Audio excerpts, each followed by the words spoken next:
Nagiging masaya ang trabaho kapag nakakakilala ka ng magiging kaibigan mo, kung saan maaari mo silang pagsabihan ng mga hinaing mo tungkol sa mga trabahong ginagawa mo.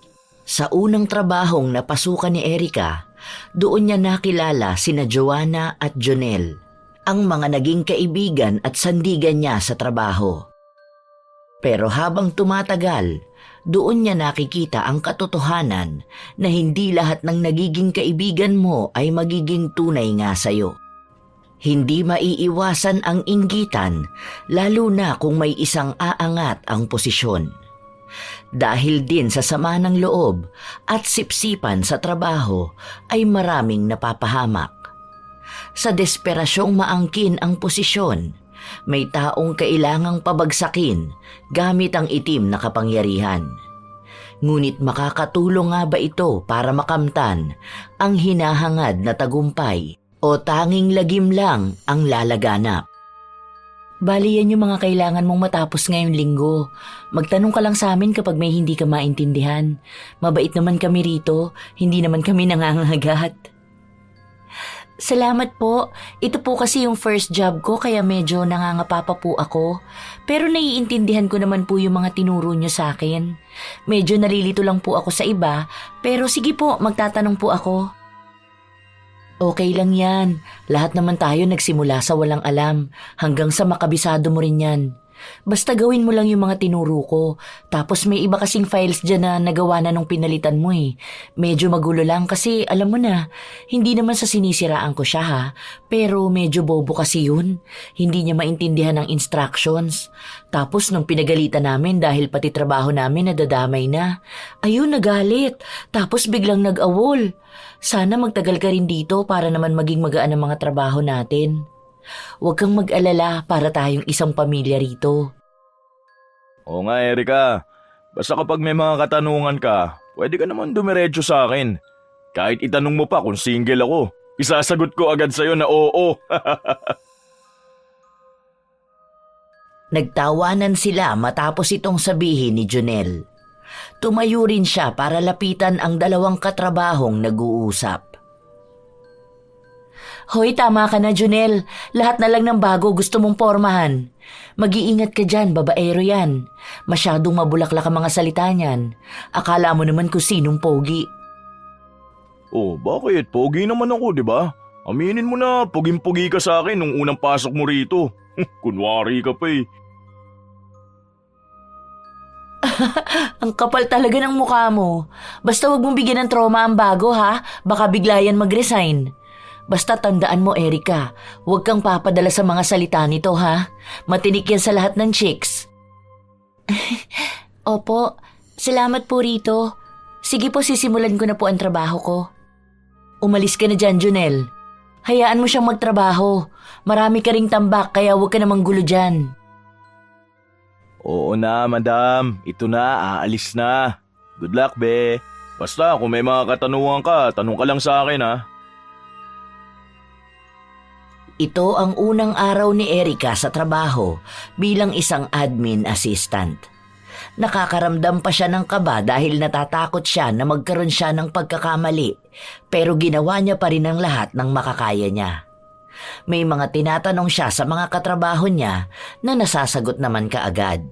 Sa pakiramdam niya ay mababait naman ang mga ito, pero minsan ay istrikto sila pagdating sa trabaho. Naiintindihan naman yon ng dalaga dahil nakikita rin naman niya kung gaano katambak ang mga trabaho nila. Sa tanghalian, sabay-sabay silang kumain. Hindi naman pinaparamdam ng mga ito na bago lang siya. Ito pa, Erica. Baka gusto mo ng biko. Dala ko yan kasi nagluluto niya ng nanay ko. Tikman mo. Yan ang pinakamasarap na biko na matitikman mo. Oo, tikman mo na muna yan kasi sa susunod pagbebentahan ka na niyan. Ikaw, sinisira mo palagi ang diskarte ko. Ito na, Erica. Iyon na lahat yan. Ay, salamat po rito. Ito naman, huwag ka na magpo sa amin. Napag-aalataan tuloy na matanda na kami. Isipin mo na lang kunwari magkakasing edad lang tayo. Di naman kami ang boss mo, huwag ka nang magalang. Saka mga baby face naman kami. Nagtawanan silang lahat sa loob ng pantry. Sa katunayan ay si Erica ang pinakabata sa kanila at siya lang ang bago. Halos lahat sa kanila ay dekada nang nagtatrabaho sa kumpanya. Kaya pansin ng dalaga, magkakasundo na nga sila.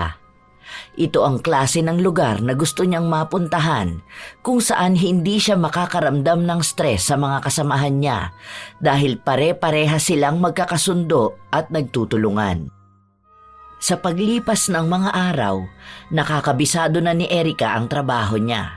Kahit na paano ay nakakasabay na siya sa bilis ng mga kasama niya. May mga nagiging pagkakamali siya pero hindi naman yun maiiwasan sa trabaho. Naaagapan niya rin naman ang mga yun. Oo nga pala, day off natin bukas. Tuloy ba tayo mamaya? Nakaredy pa naman na ako. Magpapalit lang ako ng pantaas tapos go na tayo. May lakad kayo mamaya? Oo, at sasama ka. Once a month lumalabas kami para mag-bar. Para banding na rin natin. Para kahit na paano maiwas tayo sa stress dito sa work. Sa alak naman tayo malunod, hindi puro sa trabaho. Sumama ka sa amin, Erica ha. Ako na lang ang mag-aatid sa'yo. Saan ba ang bahay mo? May extra helmet naman ako eh. Hoy, ayan ka na naman, dumidiskarte ka na naman. Wag yan, bata pa yan. Gurang ka na eh. Mamaya may boyfriend yan, maging dahilan ka pa ng away nila. Palagi mo nalang pinapahamak ang mga baguhan. Naaalala mo yung bago natin noon na nilipat ng ibang apartment? Muntikan ka pa makipagbugbugan sa labas dahil nahuli kayo ng boyfriend niya. Oy, hindi ko yung pinopormahan ha. Nakisuyo sa akin yun na sumabay dahil hindi siya makapag-commute. Kasi natagusan daw siya. Mabait lang talaga ako. Kaya minsan napagkakamalan akong babaero. Kahit hindi nyo na ako isabay umuwi, malapit lang naman ang bahay namin, pwede naman akong mag-book. Saka wala akong boyfriend, hindi pa ako nagkakaroon ng boyfriend eh. Wala rin naman kasi akong balak sa ngayon. Ang focus ko ay ang trabaho ko. Ay, talaga ba?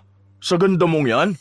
Ay nako, sinasabi ko sa'yo, huwag mong sasayangin ang pagkadalaga mo. Huwag mong gagayahin si Joanna, tatandang dalaga yan. Tignan mo, mukhang malapit na mag-menopause. Palaging mainitin ang ulo eh. Aba, talagang ako naman ang nakita mo, no? Kung ibato ko kaya sa'yo tong napkin ko ngayon para sabihin kong hindi pa ako menopause.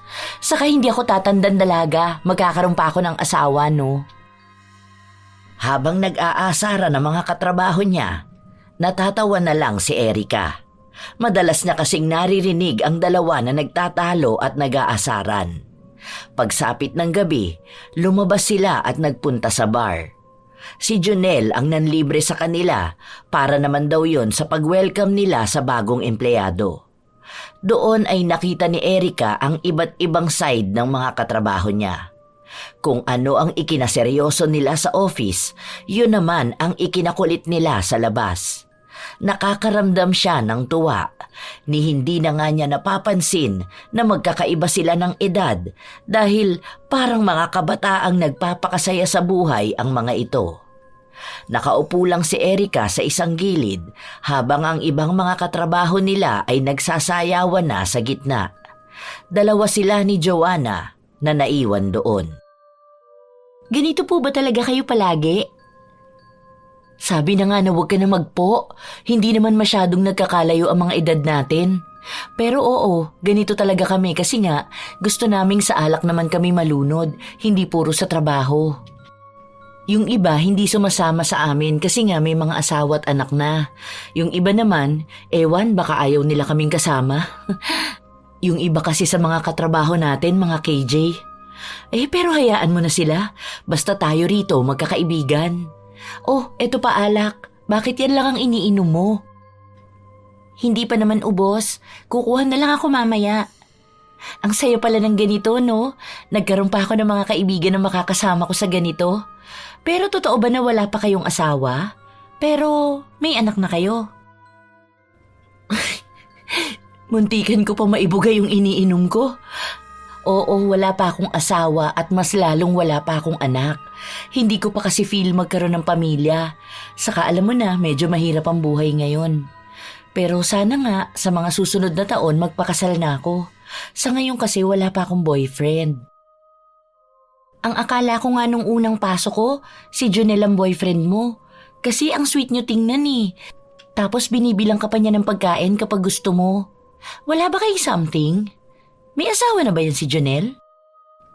Tingin mo ba parang may something kami? Sabi nga ng iba, akala nila may relasyon kaming dalawa. Kahit noon pa man, ganyan na siya sa akin. Ilang taon na kaming magkasama niyan sa trabaho at wala naman niyang asawa. Sa pagkakaalam ko kasi minsan iniimbitahan niya ako sa kanila, lalo kapag birthday ng mga magulang niya. Hala, ayun naman pala. Bakit hindi pa kayo magkalinawan? Mukha namang gusto niyo ang isa't isa. Tingnan mo, kanina pa yan tingin ng tingin dito sa pwesto natin. Parang binabantayan ka. Akala ata may ibang tao na lalapit dito para makuha ang atensyon mo. Hindi naman namin yun napag-uusapan Pero siguro kapag tinanong niya ako. Wala rin kasing nag-push sa amin. Saka ayoko naman na ako ang mangungunang magparamdam. Siyempre, babae pa rin naman ako. Sige, huwag ka mag-alala. Akong bahala. Akong gagawa ng paraan para magkatuluyan kayo. Bagay na bagay pa naman kayo. Nagkwentuhan lang ang dalawa tungkol kay Jonel. Maraming mga sinabi si Joanna na mag-uugnay na meron silang espesyal na pagtitinginan ng binata. Nang matapos ang kasiyahan nila, umuwi na rin sila. Nung una ay si Erica ang inaaya ni Jonel na isakay sa motor niya, pero si Joanna ang pinasakay ng dalaga. Para daw magkalapit palalo ang dalawa. Pag-uwi ni Erica, naabutan niya ang lolo niya na nagkakape sa sala. Mano Polo, kakagising niyo lang po ba o matutulog pa lang? Hinintay niyo po ba akong umuwi? Kagigising ko lang. Bakit ngayon ka lang umuwi? Inumaga ka naman yata. Anong oras na ako nakatulog kagabi kakahintay sa'yo? Saka ba nagpuntang bata ka? Lumabas po kami ng mga katrabaho ko. Parang pa-welcome daw po nila sa akin. Nagkaroon lang kami ng konting inuman. Ang saya nga po nilang kasama. Day off po kasi namin bukas Tapos nahihiya naman po akong tumanggi kaya sumama na ako. Sigurado ka bang maayos sa katrabaho ba yan? Baka mapadalas ang pag-inom mo pagkasama sila Alam mo naman na ayaw kung umiinom ka. Lalo na kapag uuwi ka ng ganitong oras. Ang daming masasamang tao sa labas. Opo, alam ko naman po yun. Saka hindi po to palagi.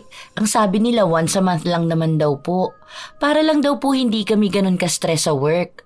Saka mababait po sila. Para nga po magkakasing edad lang kami. Pamilya nga raw po kami sa office. O siya, magpahiga ka na. Ang baho mo. Amoy alak ka.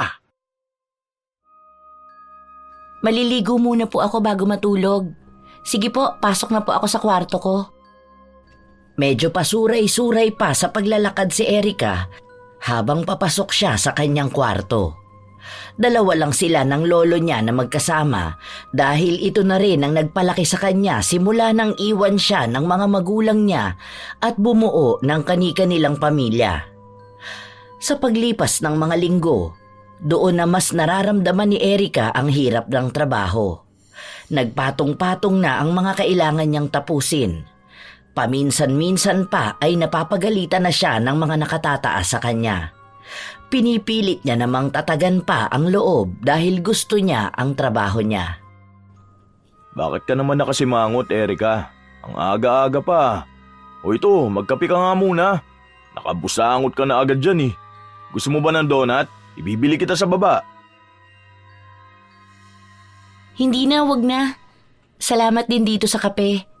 Nahihirapan kasi ako dito sa mga pinapaasikaso sa akin na files. Pinagalitan pa ako kanina dahil hindi ko pa raw tapos. Paano ko naman kasi ito matatapos? Hindi ko nga makita yung mga nawawalang files. Hindi pa ito magkakasunod. Tapos year 2020 pa yung pinapahanap sa akin. Ilang taon nang nakalipas yun. Ay, nakaka-stress naman masyado. Wala akong mapagtanungan kasi abala silang lahat. Anong gagawin ko rito? Ayoko naman magkamali. Baka mas lalo ako manganib sa trabaho. Napasapo pa ang dalaga sa kanyang ulo. Marahan niya ring hinihilot ang sintido niya. Kanina pa siya problemado kung ano ang gagawin niya sa mga tambak niyang trabaho. Ayaw din naman niyang makaistorbo sa iba. Mabuti na lang at napansin siya ni Jonel. Kawawa naman ang baby girl ko. Stress na masyado sa work. Ano ba yan? Akin na, tulungan na kita para naman makausad ka na. May mga kailangan ka pang matapos ngayon. Dahil nauubusan na kami ng trabaho, ayoko naman na magahol ka. Tignan mo nga, may tigyawat ka na oh. Ito kasi yung mga pinapahanap sa akin. Hindi ko alam kung saan ko to makikita. Nagugutom na nga ako eh. Gusto ko sanang kumain muna saglit pero hindi ko maharap. Saan ko ba makikita tong mga to? Wala naman do sa portal na binigay sa akin. Year 2022 lang ang pinakahuli doon. Lumapit si Jonel sa dalaga para tingnan ang pinapakita nito. Napatango siya at sinabi na hindi niya yon makikita sa portal dahil yung hinahanap niya ay printed files na nakalagay sa isang office sa second floor. Sinamahan naman ni Jonel ang dalaga para hanapin yon. May mga trabaho pang dapat natapusin si Jonel pero mas inuna niya pang tulungan ang dalaga.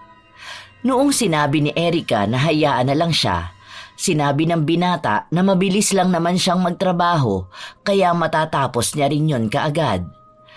Habang naghahalongkat sila, pumasok ang HR para tawagin sila. Pinabalik si Jonel sa pwesto niya habang si Erica naman ay kinausap ng HR. Sinabi sa kanya ng HR ang mga reklamo na natatanggap nila tungkol sa kanya at sa kanyang trabaho. May mga nakapagsabi rin daw na wala siyang masyadong ginagawa sa trabaho, madalas siyang palakad-lakad at baka natutulog pa sa CR. Marami pang mga kasinungalingan na sumbong. Alam ni Erica na ni minsan ay hindi niya yon ginawa. Hindi naman po ako nagrereklamo sa pinapatrabaho sa akin. Nahihirapan lang po talaga akong maghanap ng file. Kaya nga po ako nagpatulong kay Jonel kung alam po kung paano ko magagawa ng mas mabilis ang trabaho ko. Dahil po may mga pinapatapos din sa akin bukod po doon. Saka yung madalas pong tumayo sa upuan ko at maglakad-lakad, ni hindi nga po ako makakuha ng tubig para makainom dahil focus na focus po ako sa tinatrabaho ko. Hindi rin ako makapag-CR kaya bakit po ako magtatagal doon para matulog? Kahit po itanong niyo sa mga katabi ko, alam po nila yun. Ipinagtanggol ni Erica ang sarili niya laban sa mga paratang sa kanya na hindi niya alam kung kanino nanggaling. Iilan lang naman silang nasa office na nakarinig ng reklamo niya at ang paghingi niya ng tulong sa katrabaho. Alam niya na iisa lang sa mga kasamahan niya ang nagsusumbong ng mali tungkol sa kanya. Hindi niya rin alam kung ano ang motibo nito. May nasabi rin sa kanya ang HR na bawal ang relasyon ng dalawang empleyado sa loob ng kumpanya nila. Sa oras na mahuli siyang nakikipagrelasyon sa katrabaho niya, tiyak ay masisisante siya. Kaya yun ang ipinagtataka ng dalaga dahil wala naman siyang karelasyon sa loob ng office nila. Sa paglipas ng mga araw, nakakaramdam ng bigat sa katawan si Erica. Patong-patong na ang trabahong pinapagawa sa kanya. Minsan kahit hindi naman niya trabaho ay siya na ang humahawak. Hindi naman niya magawang magreklamo dahil bago lang naman siya at kapag nakapagsalita siya ay baka may makarating na naman sa HR. Hindi ka pa ba sasabay sa amin kumain, Erica?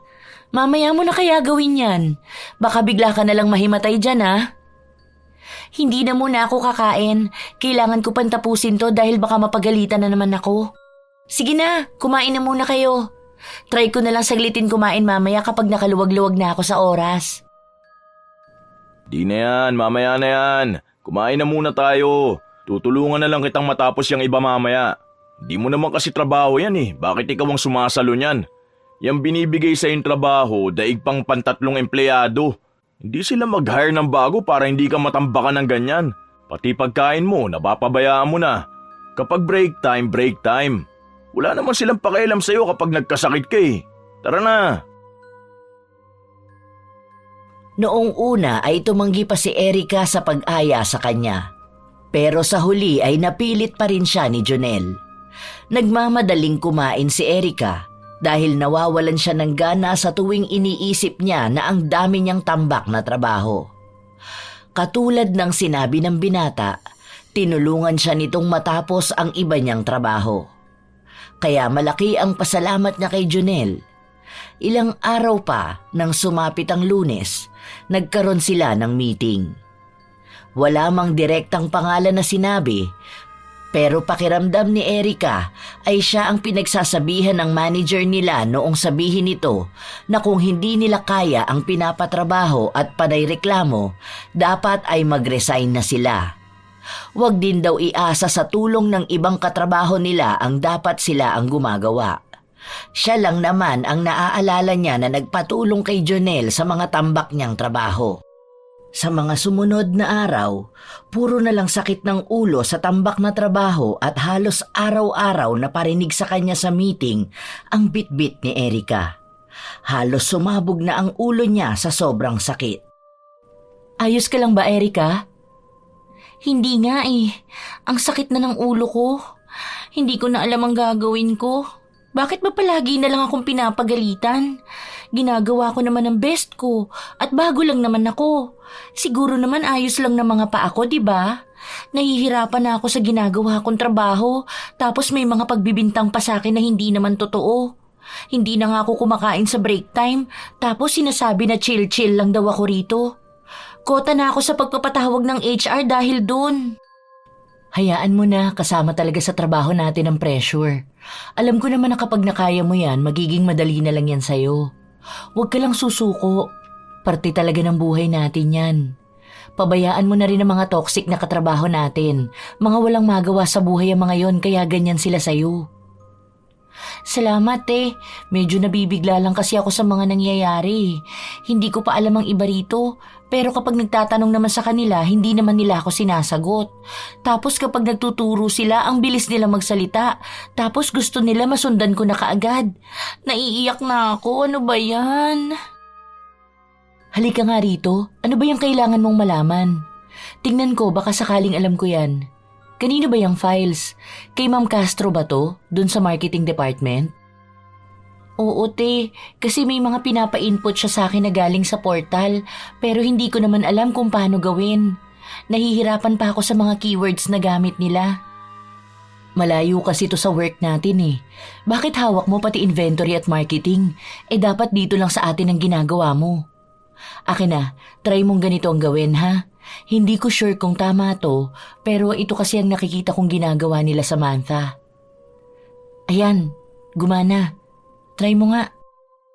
Sinubukan ni Erica ang mga itinuro sa kanya ni Joanna at sobrang tuwa niya na gumana yun. Kanina niya pa pinoproblema kung paano nga ba niya mapapabilis ang trabaho niya. Nang matapos niya ito, ipinasa niya kaagad sa nagpagawa nito. Pero ilang minuto pa lang ang nakakalipas ay pinuntahan siya sa pwesto niya at doon pinagalitan. Sinigawan siya ng manager nila at pinagsabihan na tatanga-tanga sa trabaho. Dahil lahat ng ipinasa niya ay mali. Dahil sa pagpapahiya sa kanya, hindi na napigilan ni Erica ang umiyak. Buong break time nila ay umiiyak lang siya. Wala rin siyang ganang kumain. Kumain ka na muna kahit konti lang, Erica. Sorry talaga sa nangyari ha. Hindi ko naman alam na mali pala yung tinuro ko sa'yo. Yun kasi yung natatandaan kong ginagawa nila Samantha eh. Nagtanong ako sa kanya, ang sabi niya sa akin tama naman daw yun. Ganun daw kasi talaga ang ugali ng manager na yun kaya baka kahit tama ka naman ang ipinasa, ginawa niyang mali. Hayaan mo na, tutulungan na lang kitang matapos yan. Bakit? Ano ba kasing itinuro mo sa kanya? Mamaya ikaw mali eh. Pinapahamak mo pa siya. Akin na nga, patingin ako. Dapat kasi sa akin ka lumapit. Galing ako sa department na yun dati bago ako nalipat dito. Tsaka dapat kapag hindi alam, wag na magturo. Dinadamay pa sa kapahamakan eh. Bakit ngayon parang ako na ang mali? Tumutulong lang naman ako. Kung concerned ka kay Erica, ganun din ako. Dahil naging kaibigan ko na siya rito. Ano ba kasing alam ko dyan sa trabaho na yan? Sinubukan ko lang naman ituro ang alam ko. Malay ko bang hindi pala yun ang kailangan? Ayun na nga eh. Hindi mo naman pala sigurado pero tinuro mo pa rin sa kanya. Sana nagsuggest ka na lang na papuntahin siya sa kabilang department para dun niya tignan ang mga ginagawa. Masyado ka rin kasi nagmamarunong. Umiinit ang tensyon sa dalawa dahil sa mga sagutan nila. Sinisisi ni Jonel si Joanna habang pinagtatanggol naman ni Joanna ang sarili niya. Dahil sa awayan nilang yun, mas lalong nangamba si Erica. Dahil kapag umabot na naman yon sa HR, siya na naman ang mali. Please lang, wag na kayo mag-away para lang dito. Wag niyo na akong tulungan dahil pinapapunta ako doon after break para maturuan ako. Salamat na lang sa mga ginawa niyo sa akin. Pero wala kayong kasalanan dito dahil ako naman talaga ang hindi nagtatanong sa kanila. Huwag niyo na tong palalain pa. Kasi baka makaabot na naman to sa nakatataas at madagdagan na naman ang kasalanan ko. Pinunasan na lang ni Erica ang luha niya para hindi siya magmukhang nakakaawa kapag nagpunta siya sa kabilang department. Simula nun, natuto na siya kung paano niya maisasaayos ang trabaho niya. Sa paglipas ng mga linggo at buwan na nananatili siya roon, nakakabisado na niya ang kalakaran ng trabaho nila. Nagiging mabilis na rin siya at kahit anong ibigay sa kanyang task ay nagagampanan niya. Kahit na paano ay hindi na siya nakakarinig ng masasakit na salita mula sa mga nakatataas sa kanya. Matapos ang sahod nila, nakatanggap siya ng bonus dahil sa pagiging Employee of the Month niya. Ang sabi ni Jonel, siya ang pinakamabilis na nakatanggap nun sa lahat ng mga baguhan. Dahil ilang taon na silang nagtatrabaho bago sila nakatanggap ng ganun, samantalang siya ay hindi pa nakakakalahati ng taon. Lumabas sila ng lolo niya para kumain sa labas at bumili ng mga gamit. Huwag mo na masyadong gastusin ang pera mo, Apo. Ayos na ako doon sa mga damit ko. Itabi mo yan para sa kinabukasan mo. Masyado mo ginagastos ang pera mo para sa akin eh. Alam mo naman na ayos na sa akin ang mga simpleng bagay lang. Huwag po kayo mag-alala, Lo. May naitabi na po ako sa savings ko. At ito, para po talaga to sa inyo dahil gusto ko naman po kayong bigyan ng magandang buhay. Kayo po ang nagsakripisyo sa akin. Binabawian ko lang po kayo. Maraming salamat, Apo ko. Mahalaga na sa akin na nakikita kang may magandang karera at nasa maayos na kalagayan. Pero kahit na po, basta hayaan niyo po akong bilhan kayo ng mga bagay na damit sa inyo. Luma na yung mga damit niyo eh, nakikita ko yung suot niyo nung bata pa ako. Mukha na pong mga basahan yun, kaya po bibili tayo ng bago. Galak ang tanging nararamdaman ni Erica sa mga sandaling nabibilhan na niya ang lolo niya ng mga bagay na pangarap niya lang para dito noon. May mga bitbit silang pinamili sa mall. Marami-rami din yun at habang naglalakad sila palabas ay nasa lubong nila ang ibang katrabaho ni Erica. Bumati pa ang dalaga sa mga ito at saka sila umalis. Pagpasok nila sa trabaho, napapansin ni Erica ang bulong-bulungan sa paligid niya. Hindi niya sigurado kung tungkol ba yon sa kanya. Pero malakas ang kutob niya na maaaring may kinalaman sa kanya ang mga usapan na yon. Binaliwala niya lang yon dahil ayaw niyang masira ang umaga niya. Gusto niyang maging maayos lang ang trabaho niya dahil marami pa siyang balak para sa pangarap nila ng lolo niya. Sa meeting nila, may pinaparinggan ang supervisor nila patungkol sa maaaring makasira sa imahe ng mga empleyado. Ayaw daw nila ng eskandalo na maaaring magpabagsak sa kumpanya nila. Pero habang sinasabi yun, sa kanya lang nakatuon ang mga mata nito, na para bang sa kanya yun sinasabi. Hindi yun maintindihan ni Erica, pero parang siya lang ang walang kamalay-malay sa mga nangyayari. Dahil hindi na siya makatiis, tinanong niya ang kaibigan niya tungkol dito.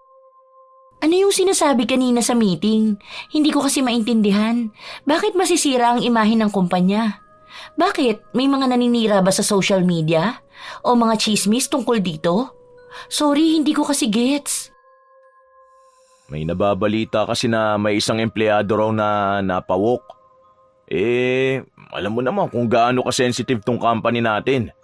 Kapag may lumabas na issue, iniisip nila na madadamay ang pangalan ng kumpanya. As if naman walang mga bahong tinatago ang iba rito. Pawok? Ano yun? Pawok ang tawag sa mga high-end na pokpok. Kumbaga parang mga rich na tao ang punteriya nila. Kunwari mga sugar daddy, ganun ba? Basta malaki ang bigayan sa kanila. Kadalasan mga professional na tao ang gumagawa nun. Last time may nabalitaan ako pero sa ibang kumpanya yun. Manager na pawok. Mas malaki raw kasi ang sahod niya doon kesa doon sa totoo niyang trabaho. Kaya ayun, meron daw rito. Pero feeling ko hindi naman maiiwasan yun. Sa iba nga libre lang basta kating-kati sila. Kaso parang malaking issue dito sa company natin. O ano namang kinalaman natin doon? I mean, meron pa walk dito sa office natin? Dito sa department natin talaga mismo? Diba iilan lang naman tayo rito? Yung iba dito may mga asawa na. Mukha namang matitinong mga babae dito sa office. Yun ang sabi. Sa katunayan, nakuha ko nga ang chismis nung nasa CR ako. At huwag kang mabibigla ha. Pero ikaw raw yun Hindi ko alam kung sino yung mga nagsasalita. Nasa loob kasi ako ng cubicle. Pero binanggit nila yung pangalan mo. Ikaw lang naman ang Erica sa department natin. Ha? Ako raw? Teka. Paano naging ako? Hindi nga ako lumalabas kasama ang ibang lalaki. Hindi pa ako nagkakaroon ng nobyo kahit na isang beses. Yun na nga ang hindi ko alam.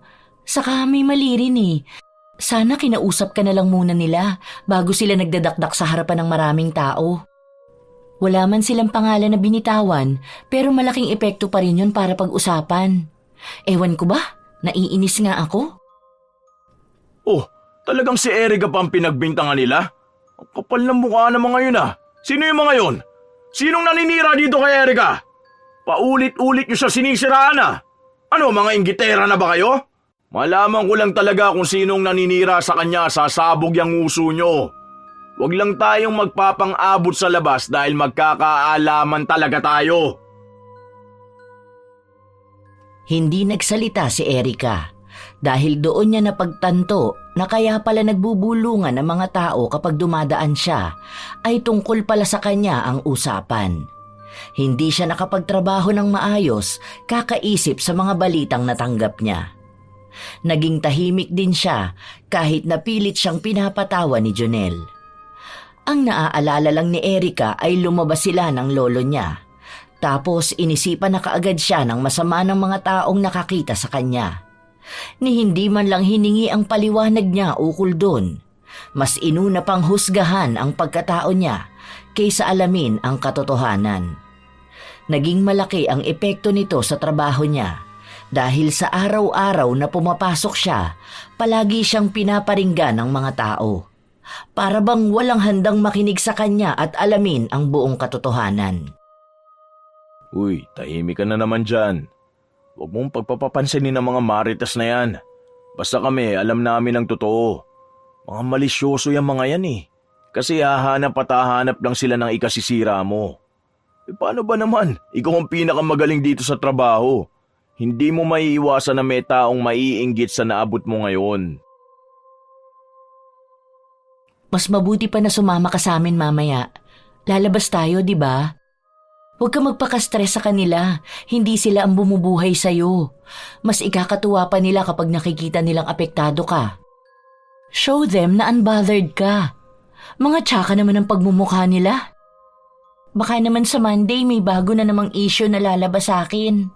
Sasabihin na lasinggera at pariwara ako. Ang dami ng pagbibintang sa akin. Parang napakaduming tao ko na sa paningin ng lahat. Ay, subukan nilang pagsabihan ka ng ganyan, makakatikim talaga sila sa akin. Hindi lang ikaw ang umiinom ng alak. May iba nga rito kapag nalalasing nagiging pulutan ng kumpare. Huwag sila magmalinis. Alam ko mga baho nila. Kaya huwag ka nilang kakantiin talaga. Ako ang makakalaban nila.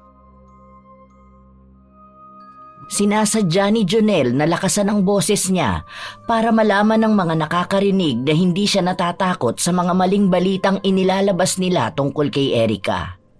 Hindi rin siya magsasawa na ipagtanggol ang dalaga sa mga yon. Noong una ay walang gana si Erica na makisama sa kanila, pero napilit nila ito. Nagpaalam ang dalaga na kaunti lang ang iinumin niya para makauwi pa siya ng maayos. Habang nagsasayawan ng lahat, naiwan sina Jonel at Erica sa lamesa. Nagkukwentuhan sila ng kung ano-anong bagay at doon naibalik ni Erica ang usapan tungkol kina Joanna at Jonel. Bakit naman yun ang naisip mo? Wala kaming something. Talagang close friends lang kami. Kanya naman ako sa mga babaeng kaibigan ko eh. Pero wala namang ibang ibig sabihin yun para sa akin. Kahit kailan hindi lumagpas sa pagiging kaibigan ng tingin ko kay Joanna. Ito yung mga biroan namin na babaero ko at pakikasabay ko sa mga yon, puro joke lang yun. Palabirong tao talaga ako. Pero kapag dating sa babaeng gusto ko, seryoso ko. At kahit kailan, hindi ko nakitang gagawin ko yung kay Joanna. Talaga ba? Akala ko pa naman nanliligaw ka na sa kanya. Bakit ayaw mo ba siya? Mabait naman si Ate Joanna tapos maganda pa. Halata ring matalino siya at magaling sa trabaho. Para bang nasa kanya na ang lahat? Hindi ba yun kagusto-gusto para sa'yo? Pansin ko naman na maraming nagkakagusto sa kanya. Tingnan mo nga ang attractive niyang tingnan. Natawa lang si Jonel sa sinabi ng dalaga. Uminom muna ito ng alak habang nakatingin sa mga katrabaho nilang nagsasayawan. Naroon si Joanna na para bang nagpapapansin sa tuwing dadapuan ng tingin ng binata. Well, mukhang yun ang una mo makikita sa kanya. Pero hindi siya ang tipo kong babae. Kilala ko si Joanna. Sa tagal namin magkasama sa trabaho, nababasa ko bawat galaw niya. At hindi siya ang babaeng hahangarin ko makasama. Totoo naman na attractive siya. Pansin ko naman yun dahil maraming lumalapit sa kanya para makipagkilala. Sosyalin din manamit at magsalita. Pero di ko pa rin talaga siya magustuhan eh. Sa katunayan, ikaw ang gusto ko, Erica. Kung mabibigyan mo lang sana ako ng chance na ligawan ka at patunayan sa'yo kung gaano ba ako kaseryoso sa'yo. Ha? Masamang biro yung ganyan, Jonel. Baka marinig pa yan ni Ate Joanna o kung sino mang katrabaho natin. Ayoko may nasasaktang ibang babae, lalo na at kaibigan ko si Ate Joanna. Alam mo naman siguro na may gusto siya sa'yo, di ba? Baka malamatan lang ang pagkakaibigan natin. Mabait siya sa akin, kaya wag mo naman kaming paglayuin. Manatili na lang tayong magkakaibigan. Oo, matagal ko nang alam na may gusto siya sa akin. Pero hindi ko siya magugustuhan kahit na anong mangyari. At ikaw rin, binabalaan na kita Wag na wag kang magtitiwala sa kanya. Dahil baka sa susunod, ikaw nang pupuluputan niyan sa leeg. Pakiramdam ko nga siya ang dahilan ng mga chismis na nangyayari sa'yo eh. Kung kaibigan ang tingin mo sa kanya, sana ganun nga rin ang tingin niya sa'yo. Hindi ka away at hindi ka kumpetensya. Hindi lang tutungkol sa akin dahil kabisado ko siya. Alam ko kapag may ginagawa siyang masama sa isang tao. Dahil hindi lang ikaw ang nakaranas niyan. Huwag ko lang talagang mauhuli na gumagawa siya ng ikasisira mo. Dahil makakalimutan kong magkaibigan kami. Bakas ang galit sa mga salita ni Jonel. Alam ni Erica na hindi palasing ang binata, kaya hindi dulot ng alak ang naging dahilan upang sabihin niya ang mga ito. Pero hindi pa rin masyadong kumbinsido si Erica kung ang pagbabantaba na ito ay may kinalaman sa kanya o para lang hindi niya ipagtulakan ng binata sa kaibigan niya. Nang matapos na sila, nag-alok ulit si Jonel na ihatid si Erica, pero katulad sa mga nauna ay tinatanggihan niya ito. Sinabi ni Erica na si Joanna na lang ang ihatid niya, pero si Jonel ang umayaw. Umalis siya kaagad habang naiwan ang dalawa na naghihintay ng masasakyan nila. Pansin ko ang tagal niyong nag-usap ni Jonel. Tungkol saan ba yon? Tungkol lang sa trabaho natin at sa mga naging issues ko. Tapos tinanong ko rin yung tungkol sa inyo. Pero hindi naman siya sumasagot. Parang nasa denial stage pa siya. Baka nahihiya pa siya sa'yo. Ano na bang status niyo? Pasensya ka na, hindi kita masyadong matulungan sa kanya. Masyado kasing maraming nangyari sa akin itong mga nakaraang araw. Wala naman, katulad pa rin ng dati. Hayaan mo na, hindi mo na ako kailangan tulungan sa kanya. Gumagawa naman na siya ng paraan. Bawal kasi sa office ang magkarelasyon, kaya baka hindi rin niya maamin sa akin. Pero may isa lang sana akong ipapakiusap sa'yo. Pwede bang iwasan mo na si Junel? Alam ko naman na magkaibigan kayo. Pero di ba, alam mo naman ang girl code? Hindi naman siguro natin pag-aawayan ng iisang lalaki, di ba? Parang ang pangit naman tingnan na aagawin mo ang gusto ng kaibigan mo. Oo naman. Siyempre hindi ko naman gawain yung ganun. Kayo nga ang pinupush ko eh. Saka hindi si Junel ang type ko, no? Huwag ka mag-alala dahil katrabaho lang ang tingin ko sa kanya. Lumalamig ang simoy ng hangin, pero mas malamig ang pakikitungo sa kanya ni Joanna. Alam ni Erica na may gusto sa kanya si Junel, pero hindi niya nais na masira ang relasyon nila ng kaibigan niya para lang sa isang lalaki. Kaya kahit na si Junel ang isa sa mga tinuturing niyang kaibigan, pipilitin niyang iwasan ito, wag lang siyang makasakit ng damdamin ng iba. Hanggang sa makauwi sila, ito ang iniisip ni Erica. Minsan pa ay naabutan siya ng kanyang lolo na nakatulala sa labas ng bahay. Oh, anong tinatanaw mo dyan sa malayo? May nakikita ka bang hindi ko nakikita? Lo, andyan po pala kayo. Oo, kanina pa nga ako narito eh. Ano ba yung iniisip mo? Bakit parang ang lalim naman masyado? Wala naman po, Lo. Tungkol lang po sa trabaho ko. Medyo na-stress lang po kasi ako. Ang sakit nila sa ulo, parang palagi akong may entry pagdating sa kaguluhan. Tapos idagdag pa po yung manliligaw ko na gusto ng kaibigan ko. Hay! Kung tingin mo na hindi ka na masaya sa trabaho mo, mas maganda siguro na maghanap ka na lang na iba. Alam mo, hindi naman talaga lahat ng klase ng trabaho kailangan mong pagtiyagaan. Oo, mahirap pagdating sa pera. Pero ikaw na mismo ang apektado ng problema. Mas magandang humanap ka ng trabaho na para sa'yo talaga. At yung manliligaw mo na yan, sigurado ka bang seryoso yan sa'yo? At ang kaibigan mong tinuturing, gaano ka nakakasiguro na kaibigan talaga yan? Gusto ko po ang trabaho ko, pero para kasing ang toxic na sa office. Ang daming parinigan, ang daming nakikialam ng personal kong buhay, na dapat hindi po ba labas na yun sa usapang trabaho. Hindi naman mahirap ang trabaho ko dahil naaaral ko naman. Kaso po, sa tuwing papasok ako sa office, parang ang bigat-bigat ng pakiramdam ko. Pagod na kaagad ako. Gusto ko naman ilaban pa kasi sa totoo lang ngayon lang po ako nagkaroon talaga ng kaibigan na kagaya ni Ate Joanna. Kaso nalalamatan yon dahil sa panliligaw sa akin ng gusto niya. Timbangin mong maigi kung ano ba mas mahalaga para sa'yo. Kung ang trabaho mo o ang sarili mo. Ang pagkakaibigan ba na yun ay tunay o nababalot lang yun ng pagkukunwari? Ilang tao na ang nakahalubilo ko sa pagtanda ko. Hindi lahat ng kaibigan na nakilala natin sa umpisa, talagang kaibigan. Paminsan may mga kaaway tayong nagpapanggap na kaibigan para malaman kung ano ang pwedeng sirain sa atin.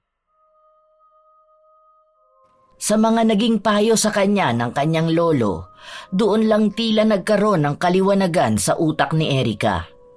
Ayaw man niyang pagdudahan ang kaibigan niya, pero baka nga may nakatagong hinanakit ito sa kanya.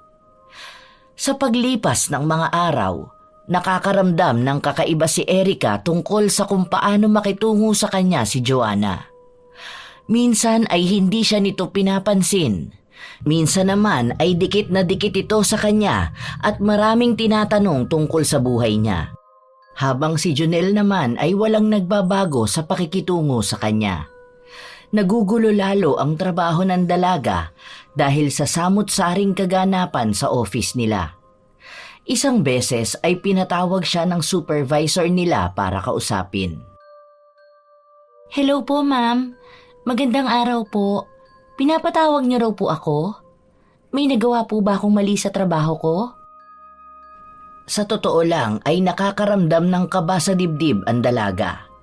Hindi niya alam kung tungkol ba ito sa trabaho niya o may panibago na namang isyu siyang kakaharapin. Dahil alam niya na iba-iba na ang mga sabi-sabi tungkol sa kanya.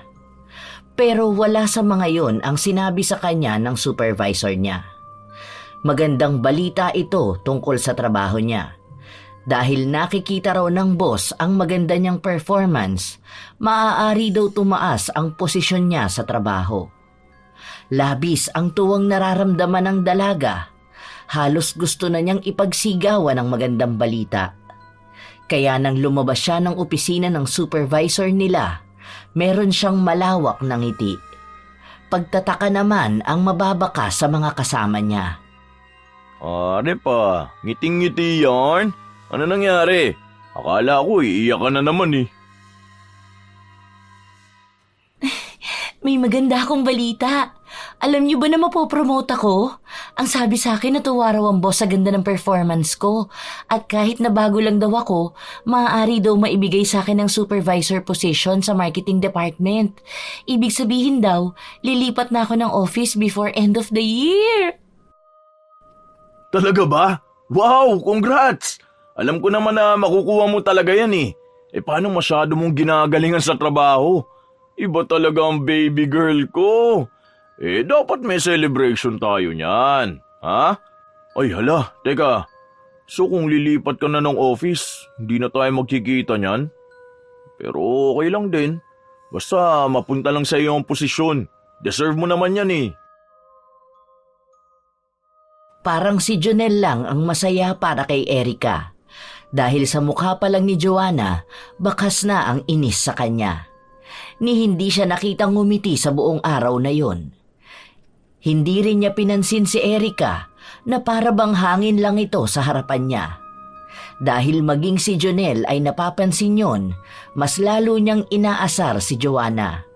Paulit-ulit niyang pinupuri ang galing ni Erica. Hanggang sa mag-uwian na, lahat sila ay naghihintay ng elevator, habang si Joanna ay nakatahimik lang sa gilid. Uuwi na ang soon-to-be supervisor. Ang lupit mo! Oh, ano ba yung ginagawa mo, Joanna? Baka masira mo yung pindutan ng elevator. Ano bang pakialam mo? Kung masisira to, maipapaayos naman to kaagad. Oh, bakit ka galit? Nagbibiruan lang tayo rito. Alam mo, pansin ko kanina ka pa ganyan. Ano bang problema mo? Ganda-ganda ng araw natin eh.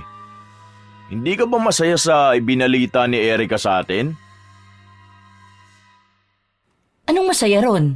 Dapat ba matuwa akong sip-sip siya sa mga nakakataas? Ako ang mas matagal dito sa trabaho. Halos kalahati ng buhay ko nagtatrabaho na ako rito. Tapos sa bago mapupunta ang posisyon? Kung hindi yun pagiging sip-sip, ano tawag doon? Hindi naman ako sumisip-sip. Nagulat nga rin ako na bigla yung sinabi sa akin. Kasi 'di ba ang dami kong maling nagawa sa trabaho ko? Yun na nga eh. Marami kang nagawang mali. Ang dami mo pang issue na dinala dito tapos biglang ikaw ang makakakuha ng promotion. Paano naman kaming matatagal na rito? Pinaghihirapan din namin ang trabaho namin ah. Unfair yun. Kakausapin ko bukas ang HR. Dahil kung hindi nila magagawa ng paraan to, magre-resign talaga ako.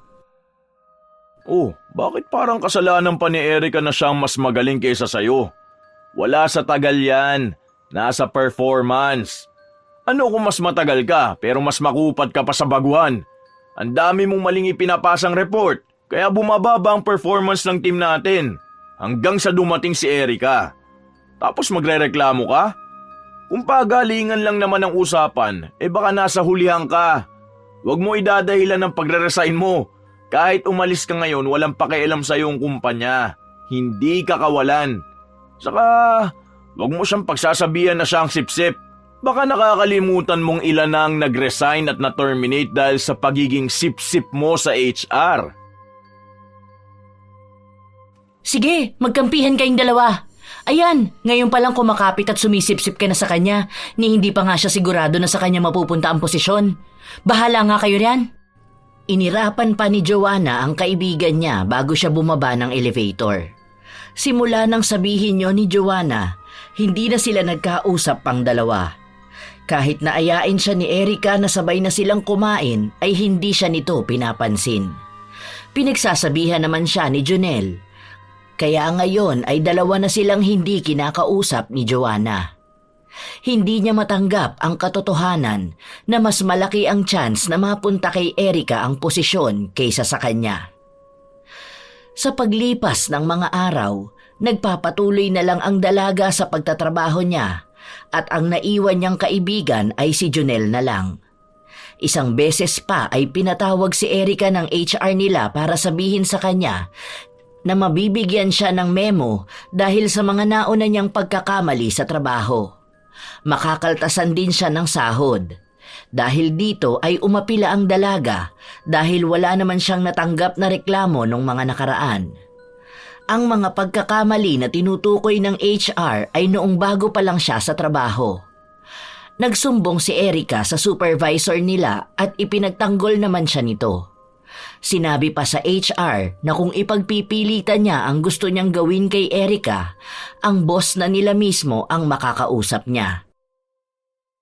Ang sakit na ng ulo ko. What if tanggihan ko na lang ang posisyon na binibigay sa akin? Nahihirapan na ako eh. Ang daming nagagalit sa akin, pati si Ate Joanna ayaw na akong kausapin. Ano ka ba? Huwag mong tatanggihan yan. Dahil sila lang ang magwawagi sa paninira nila sa'yo. Hayaan mo silang maging toxic sa sarili nila.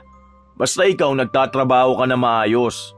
Saka kahit naman hindi sa'yo mapunta ang posisyon, hindi rin naman yun mapupunta kay Joanna eh. Kung alam mo lang kung paano niya magtrabaho, pati ikaw mas stress sa kanya. Hindi nga yun nakakaintindi ng simpleng instruction eh. Hindi mo ba napapansin na sa tagal niya ni hindi man lang tumaas ang posisyon niya? Pero kasi ayoko nang may kaaway. Ang bigat kaya sa dibdib kapag iniisip ko na nasira ang pagkakaibigan namin dahil lang sa posisyon na yun. Hindi ba pwede na masaya lang akong magtatrabaho? Pwede ka naman maging masaya, huwag ka lang magpapapekto sa kanila. Kahit na anong sip-sip niyan sa HR, hindi sila mananalo sa'yo. Babaka pang kita palagi. Baka suntukin ko sila kapag labas ng office. Baliw ka talaga. Nakakainis ka, palagi ka nalang nagpapatawa sa mga seryosong usapan.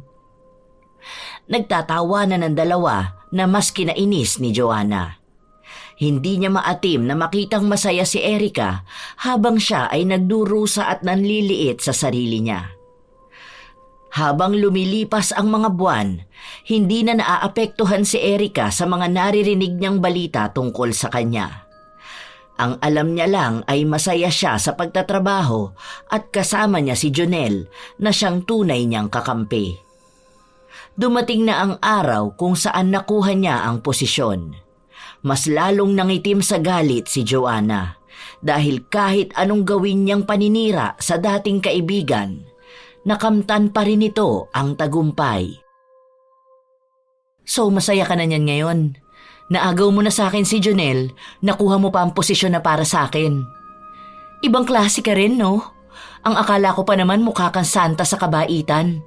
Isa ka naman palang ahas. Oh, teka, baka magalit ka sa akin at pabigyan mo ko ng memo. Mas mataas ka na nga pala sa akin. Sorry po, madam. Ate Joanna, alam mo naman na hindi ako nagbago kahit na nasa mataas akong posisyon. Sana maintindihan mo na trabaho lang to. Isa pa, hindi ko inaagaw si Jonel. Siya ang kusang lumalapit sa akin at magkaibigan kami. Sa totoo lang, wala naman akong pakialam sa posisyon mo. Sige lang, namnamin mo lang yan dahil alam ko naman na mawawala rin yan sa'yo. Ngayon lang naman yan dahil gumagana ang pagpapaawa mo. Nakita mo, nakuha mo ang simpatsya nila sa paiyak-iyak mo. Hindi ko alam kung bakit kita tinuring na kaibigan eh. Isa ka namang ahas at saka pala linta na masyadong sipsip. Hindi ako sumipsip sa kahit na sino. Nagtatrabaho ako ng patas at ibinibigay ko lang ang best ko. Ayan, dyan mo sila nakuha sa pagiging best actress mo. Tingnan mo mamaya, iiyak ka niyan.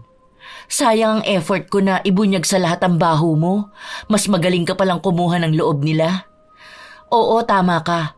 Ako nga ang nagpakalat ng mga chismis tungkol sa'yo. Saka naalala mo nung sinabihan kang tanga kasi mali ang ginawa mo? Sinadya ko talaga yon. Ang saya nga makitang umiiyak ka eh. Hayaan mo, makikita ko ulit yon kapag lumagapak ka. Masyado pa kasing mataas ang tingin mo sa sarili mo ngayon. Pero for sure, isa sa mga sandali na to babagsak ka rin sa lupa. Hahalik ka ulit sa mga paa ko. Tandaan mo yan. Hindi na nakapagsalita pa si Erica matapos niyang marinig ang mga salitang binitawan ng dati niyang kaibigan. Lumabas na rin ng banyo si Joanna. Gustong isumbong ng dalaga ang mga pag-amin na sinabi ni Joanna, ngunit alam niya na mas lalaki pa ang problema nila. Lalo na kapag nalaman ito ni Jonel, kaya nilihim niya ito at nagpatuloy na magtrabaho. Habang lumilipas ang mga araw, nakakaramdam ng kakaiba si Erica sa sarili niya. Sumasakit ng sobra ang ulo niya. Nagluluhari ng mga mata niya.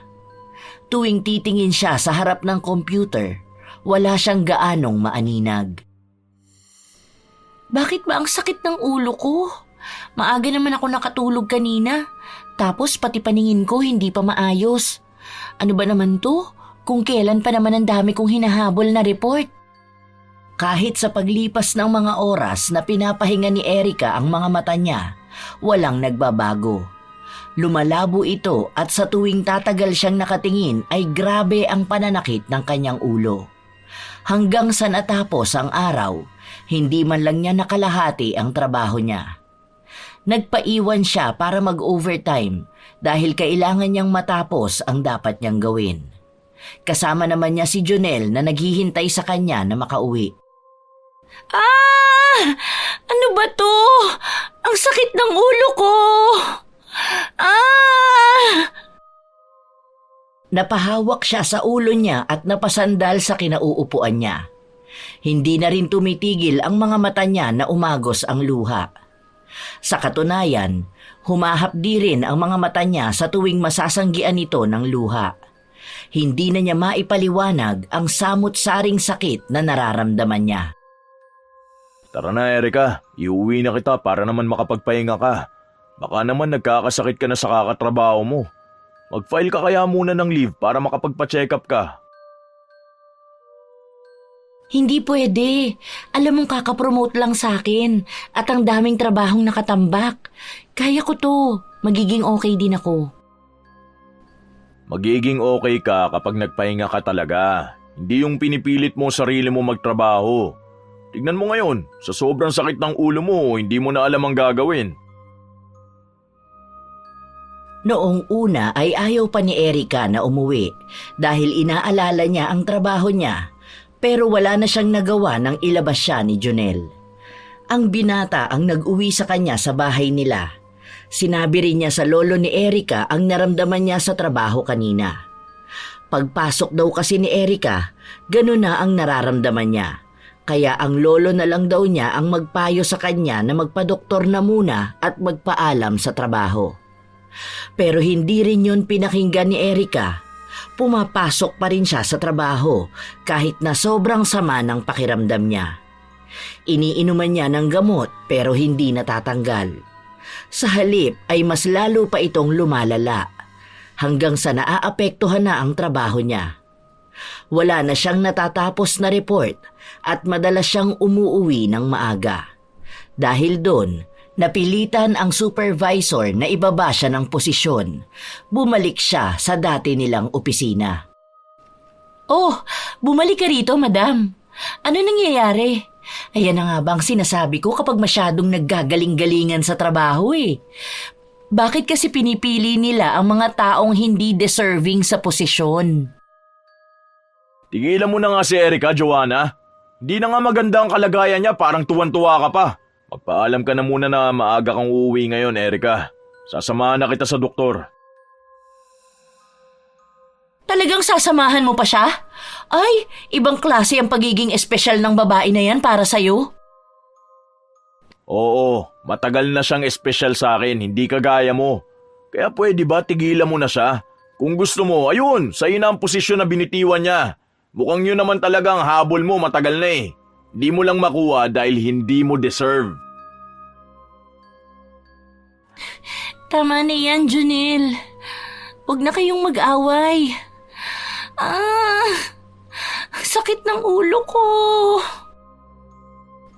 Hindi napigilan ni Erika na lumuhod sa sobrang sakit na nararamdaman niya. Nakahawak siya sa ulo niya at minsan ay hinahampas ito para lang matigil ang sakit na nararamdaman. Pero wala itong naging epekto. Hindi na rin tumatalab sa kanya ang anumang gamot. Nang makapunta sila ng ospital, sinabi ng doktor na wala silang makitang problema kay Erika. Sumailalim siya sa maraming test pero walang makitang sakit. Dahil doon, napilitan siyang mag-resign para makapagpahinga. Pero hindi siya pinayagan na umalis sa trabaho. Sa halip ay hinayaan siyang mag-leave para kapag gumaling na siya ay maaari pa rin siyang makabalik. Araw lang ang lumipas, mabilis na bumagsak ang katawan ni Erika. Nakaratay lang siya sa higaan at kahit anong gawin niya, hindi nawawala ang sakit ng ulo niya. Lo, pasensya na po at nagiging pabigat pa ako sa inyo. Hindi ko na po alam kung matutuloy ko pa ang pangako ko po sa inyo na magandang buhay. Ano ka bang bata ka? Bakit ganyan ka magsalita? Hindi ka pa naman mamamatay eh. Gagaling ka pa, huwag ka mag-alala. Hindi ko po sigurado kung gagaling pa po ako. Nanghihina na po ang katawan ko.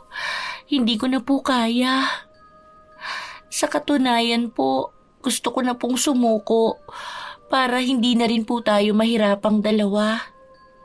Salamat po sa lahat ng pag-aalaga niyo sa akin. Sobrang nagpapasalamat po ako na kayo po ang naging lolo ko.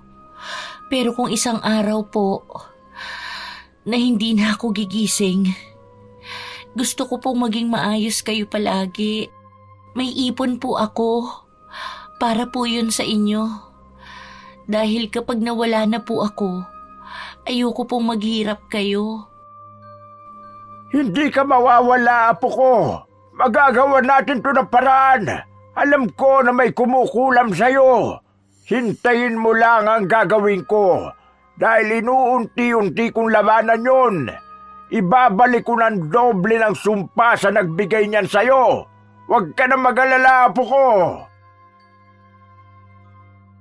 Hindi naniniwala si Erika sa mga kulam pero alam niya na dating albularyo ang lolo niya.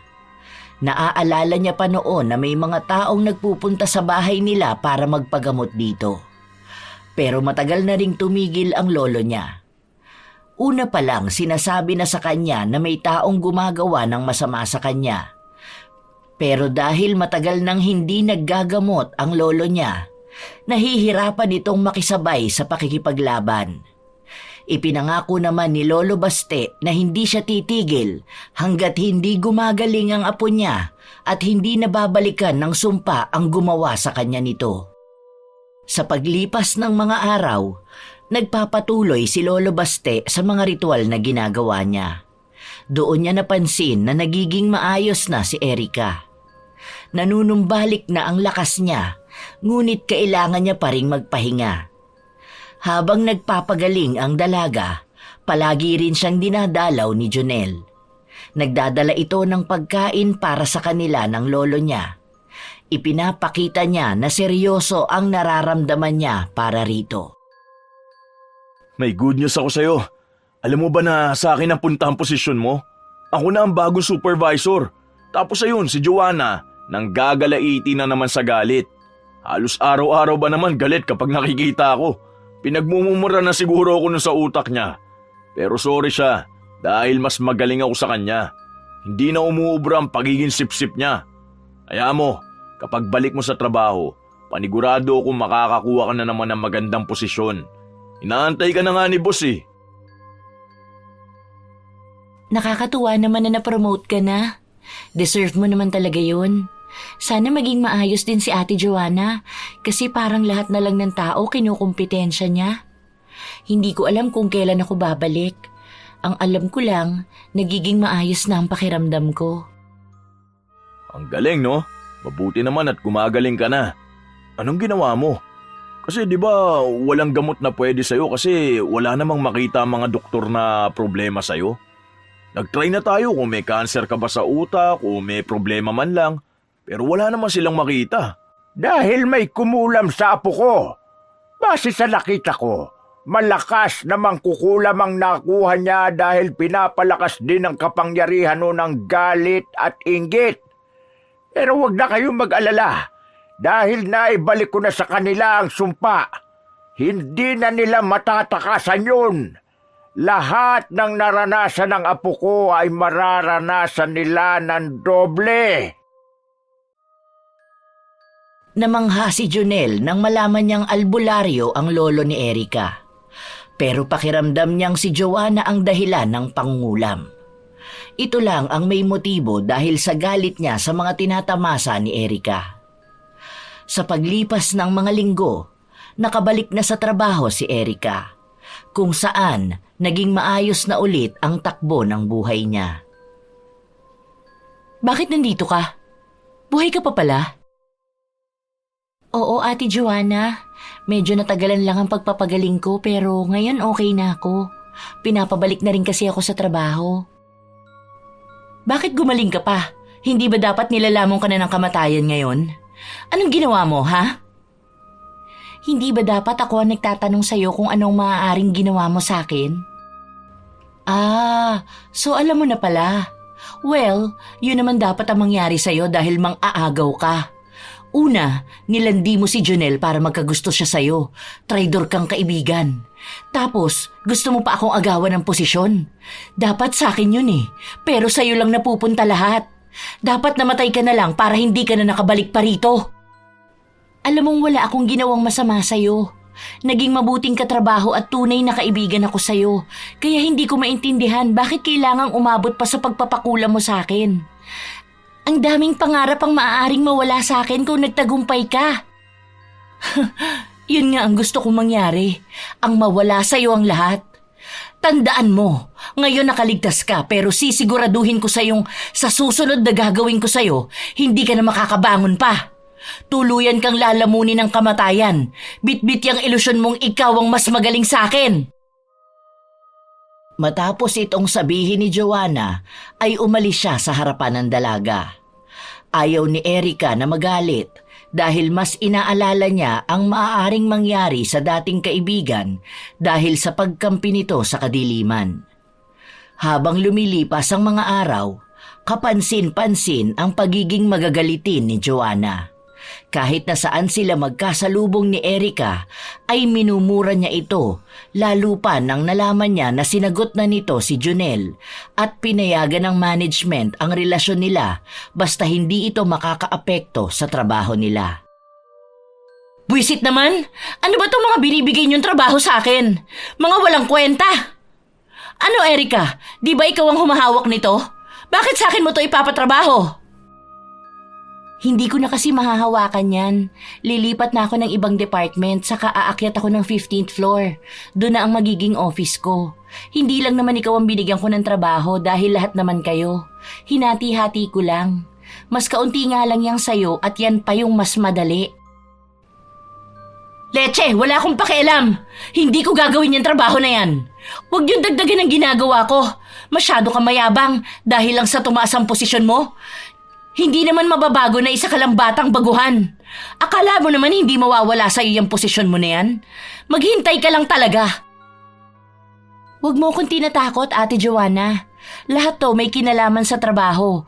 Kung ayaw mo niyan, huwag ka sa akin magreklamo. Sige, ipaparating ko ang mga hinaing mo sa mas mataas sa akin. Ayokong patulan ka pero sumusobra ka na. Hindi na napigilan pa ni Erika na ilabas ang mga hinaing niya dahil marami ng masasakit na salitang nasabi sa kanya si Joanna simula pa noon. Nadadamay pa ang mga magulang niya. Palagi rin siyang pinagbibintangan nito sa mga bagay na hindi naman niya ginawa. Sa paglipas ng mga araw, naging abala na si Erica sa trabaho niya at doon niya nabalitaan na nawala na ng trabaho si Joanna.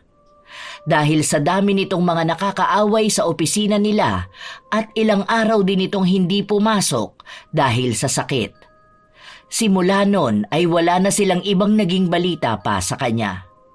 Hanggang isang araw, habang naggagala sina Junel at Erica, may napansin silang pamilyar na muka na nasa gilid ng bangketa. Sandali lang, babe. Parang kamukha ni Ate Joanna yun, di ba? Saan? Yung bang babaeng nakahiga? Teka. Oo nga no. Siya yan eh. Bakit? Ano kaya nangyari sa kanya? Nilapitan nilang dalawa ang babae at nakumpirma nila na si Joanna nga ito. Tinulungan nila ito at pinakain kung saan dinala rin nila ito sa bahay ni na Erica. Ano bang nangyari sa'yo, ate? Ang tagal na naming walang balita sa'yo. Bakit nasa bangketa ka na lang? Wala na akong kahit na ano sa akin. Simula nang magkasakit ako, naubos na ang pera ko. Walang kamag-anak na gustong kumupkup sa akin dahil nagiging pabigat lang daw ako sa kanila. Kung gusto mo, dito ka na lang muna sa bahay namin.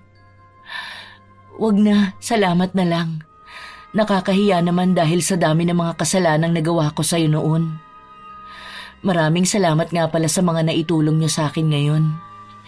Sa katunayan, kayo lang ang nakatulong sa akin. Ako pa na maraming naging atraso sa inyo. Sa totoo lang, ito na siguro talaga ang karma ko dahil sa mga ginawa ko. Nung nakakaangat ka na, pinaulit ko yung pangungulam sa iyo. Pero ayaw nun pinagawaan ko nung una dahil binalikan siya ng sumpa.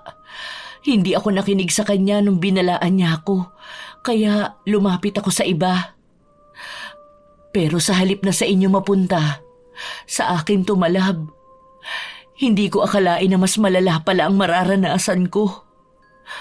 Wala akong mahanap na lunas.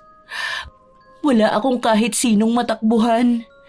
Kahit sa pagtatrabaho, hindi ko na magawa. Para na akong baldado. Naluluha si Erica habang nakikita niya si Joanna na nagkakaganon.